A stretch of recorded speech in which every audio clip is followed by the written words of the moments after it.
Hello guys, welcome to my channel. Today we are going to see how to get your Roblox user ID guys. Before moving on to the video, don't forget to leave a like. Every Roblox account has an user ID. It's different from your username because username can be changed, but an account will always have the same user ID guys. Open up browser, search for roblox.com, press enter.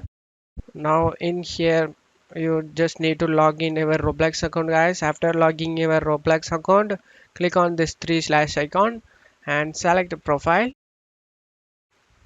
You can see the user ID over here in the URL page guys. You just need to copy it like this, and